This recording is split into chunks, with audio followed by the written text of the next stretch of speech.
Pili ka lang, sabi ko sa yung patrol car, wala naman ang ano yan, dikit-dikit nyo pa. Yan, break-breakan nyo pa konti. Sige lang, nandito tayo sa ano, sa, yun o, tandaan mo yung butas na yun. Butas. Sige ma'am, forward ka pa. Dito, para makita mo yung slot, break pa. Wala siyang pagkakaiba ma'am dun sa line kanina. Kasi may line naman, okay, yung line nga lang na yan, pag na-shoot tayo, hindi na tayo makakaalis. Tapos itong patrol car, ma'am, ang makikita mo mamaya. Natandaan nyo ba, ma'am? Saan mo itatapat si side mirror? Kasi yung ginawa natin kanina, sa line. Kumbaga itong si patrol car ang pinakaunang line. Parang yung ginawa mo kanina ba? So, ang kanal, yun yung pangalawa.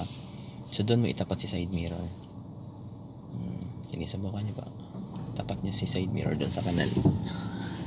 Okay lang. Pwede mo pag nag-alangan kayo ganyan.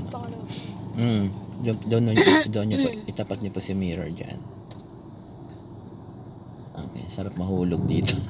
Break. Iyon. Tapos, ano yung natandaan nyo? Yan lang. Kahit di ka na mag-signal mo, okay na yan. Okay.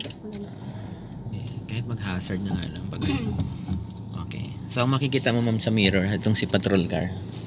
Pag nag-diagonal po kayo, makikita mo dito sa side mirror yung patrol car na yan. Sige. So, muna tapat tapos. Tapat, tapos diagonal, ganyan. Break pa. Iyon. Tingnan nyo ma'am. Ayun na si patrol car. Kita na, di ba? Magulo lang yung parking eh. Sige, reverse pa kayo. Pag nakita nyo na may patrol car, ibig sabihin ma'am, pwede ka nang matras. Tapos yung patrol car na yun ma'am, dapat lumabas dun sa kaliwang mirror mo. Okay, sige. Manibela mo. Sa right. Sige pa. Yan, luwagan mo si brake.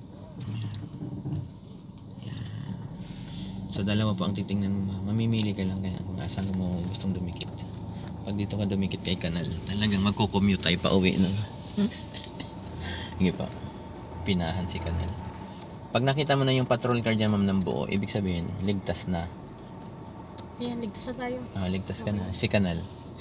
Ayan si kanal oh. Diba kita mo rin ng buo yung kanal? Ibig sabihin ma'am, hindi mo rin tatamaan yan. Ang hihintayin mo na lang ma'am na dumiretso yung katawan ng kotse. So kailangan mo pang umatras. Kailangan kitang pagtawid ang katawan. Yan. Dilim. Ayan. Pag pakiramdam niyo po tawid na, i-strike mo na rin yung manibela. Tingin mo. Di mo Okay. strike mo yung manibela ngayon. 1, 2. Parang pagod na pagod ka. Okay, atras po. Ito yung parallel mamaya mamo. Yan o. Yan yung patrol. Itong traktora na yan. Kung nahagip mo yan dun sa ano ko. Yan ako lagi nagpaparallel. Pati na mo may bundok na naman. Ba't kaya yung mga parking dito may mga pataas yan? Hindi po, gas mo. Madi-distract na naman tong driver ko. Yan. Tingnan. Ano ba yan? Ano ba yung foam? Hindi pa. Gas pa. Yan. Brake pa. Stop. Okay na pa yun. Kasi si patrol car masyado siyang nakadikit dun sa pader. So hindi na natin kailangang idikit. Kasi kung nakaayos sana yung parking nila, side mirror lang ni patrol car at saka side mirror natin, pwede na sana yan. Pero pwede na rin to. Basta umakyat tayo dun sa yung So, rampa nila. Yung dulo na pagpaparkan mo. Kailangan itapat mo yung side mirror. Opo. Susunod, Pag nag-diagonal, pag nag-left turn ka na, nag-full turn, kailangan mag-ano ka na. makita mo yung Makita mo na yung kabilang side.